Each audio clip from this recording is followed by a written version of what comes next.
کفن کے اندر خانہ کعبہ کا وہ کپڑا ہے جس میں قرآن مجید کی آیتیں لکھی گئی ہیں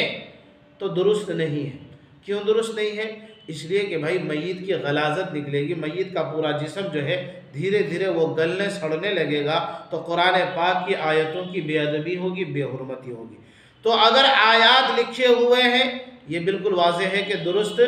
نہیں ہے۔ دوسری بات، اگر خانہ کعبہ کے کپڑے کا اندر والا حصہ جس میں کوئی آیات لکھے ہوئے نہیں ہے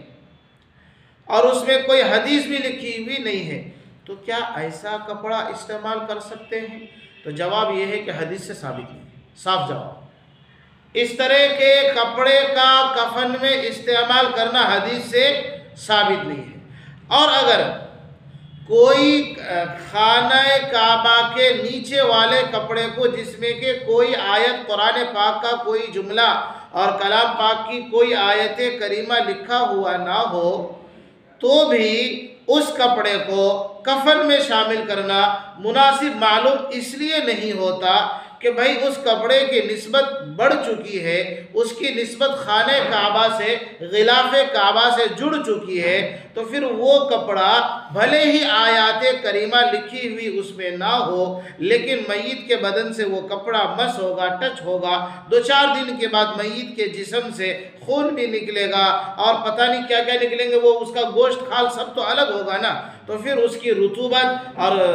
غلاظت وغیرہ ظاہر سی بات ہے یہ جسم ہے دھیرے دھیرے پھٹے گا بھی، پیٹ بھی پھٹے گا، تو پھر ایک اعتبار سے اس کپڑے کے ساتھ بے حرمتی ہو جائے گی۔ تو بہتر اب بھی یہی ہے کہ آیت کریمہ لکھا ہوا نہ ہو تب بھی میت کے ساتھ خانہ کعبہ کے ٹکڑے کو، غلاف کعبہ کے ٹکڑے کو، خانہ کعبہ کا ٹکڑا غلط ہوگا، غلاف کعبہ کے ٹکڑے کو دینا درست نہیں ہے۔ لیکن اگر کوئی کر دیتا ہے، کوئی کپڑا استعمال کر ہی لیتا ہے غلاف کعبہ کا ٹکڑا جس میں کوئی آیت لکھا ہوا نہیں ہے تو حرام نہیں ہونا چاہیے، ناجائز نہیں ہونا چاہیے، لیکن اس کپڑے کا کفن میں شامل کرنا ثابت بھی نہیں ہے، یہ بات بھی ذہن میں رہے۔ امداد الفتاویٰ اور دیگر فتاوی کی کتاب میں ایک اور بات لکھی گئی ہے،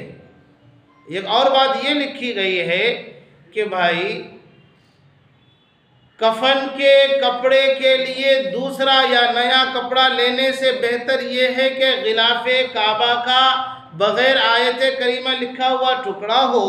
یا کسی بزرگ کا دیا ہوا وہ کپڑا یا چادر ہو، یہ کپڑا یہ چادر زیادہ بہتر ہے دوسرے کسی اور کپڑے کفن کے کپڑے سے۔ ایک بات یہ بھی ہے۔